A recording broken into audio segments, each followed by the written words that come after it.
Hi అండి, అందరికీ నమస్కారం. ఈ వీడియోలో టీఎస్ అంటే తెలంగాణ పాలిసెట్ 2024 నోటిఫికేషన్ అయితే విడుదలైంది. సో ఆ వివరాలు అయితే తెలుసుకుందామండి. వీడియో అయితే చివరి వరకు చూడడానికి ప్రయత్నం చేయండి. అప్పుడే పూర్తి వివరాలు అయితే అర్థమవుతాయి. అలాగే వీడియో నచ్చినట్లయితే ఒక లైక్ చేయండి. ఇంకా మన ఛానల్ సబ్స్క్రైబ్ అన్నట్లయితే వెంటనే సబ్స్క్రైబ్ చేసుకుని ఇలాంటి లేటెస్ట్ అప్డేట్ న్యూస్ అనేది ఎప్పటికప్పుడు మన ఛానల్ అప్డేట్ చేస్తూనే ఉంటాను. ఇక తెలంగాణ పాలిసెట్ 2024 నోటిఫికేషన్ అయితే విడుదలైపోయింది. 10వ తరగతి డిప్లొమా కోర్సులో ప్రవేశ అంటే ఎంట్రన్స్ ఎగ్జామ్ అండి నిర్వహిస్తూ ఉన్నారు. సో అభ్యర్థులు ఎవరైతే ఎలిజిబుల్ ఉంటారో వాళ్ళైతే అప్లై చేసుకోవాల్సింది. లింక్ అయితే డిస్క్రిప్షన్లో ఇస్తాను. పాలిటెక్నిక్ ఇన్స్టిట్యూషన్స్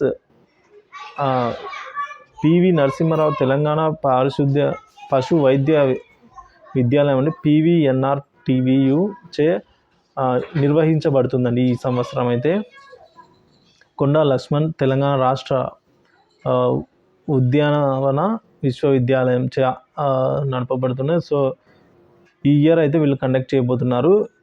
ఎంట్రన్స్ ఎగ్జామ్కి ఎలిజిబిలిటీ వచ్చేసి 10వ తరగతి.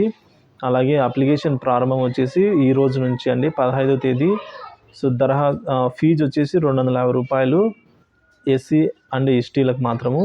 సో ఇతరులకు 500 రూపాయలు. అప్లై ఎలా చేసుకోవాలంటే ఆన్లైన్లో అయితే అప్లై చేసుకోవాలి. లాస్ట్ డేట్ వచ్చేసి 22 ఏప్రిల్. సో లేట్ ఫీజుతో 24 వరకు అయితే తీసుకుంటారండి. ఎక్స్ట్రాగా 100 రూపాయలు అయితే కట్టాల్సి ఉంటుంది. సో ఇంకా 24 నుంచి 26 వరకు అయితే 300 రూపాయలు తత్కాల రుసుముతో అయితే దరఖాస్తు చేసుకోవాల్సి ఉంటుంది. ఎగ్జామ్ డేట్ వచ్చేసి మే 17గా ఉంది. సో రిజల్ట్స్ వచ్చేసి 12 రోజుల తర్వాత అంటే మే 30 కానీ 31 కానీ రిజల్ట్స్ అయితే వస్తున్నాయి. సో పూర్తి డీటెయిల్స్ అయితే నేను లింక్ డిస్క్రిప్షన్లో ఇస్తాను, అక్కడైతే చెక్ చేసుకోగలరు. Thank you for watching this video.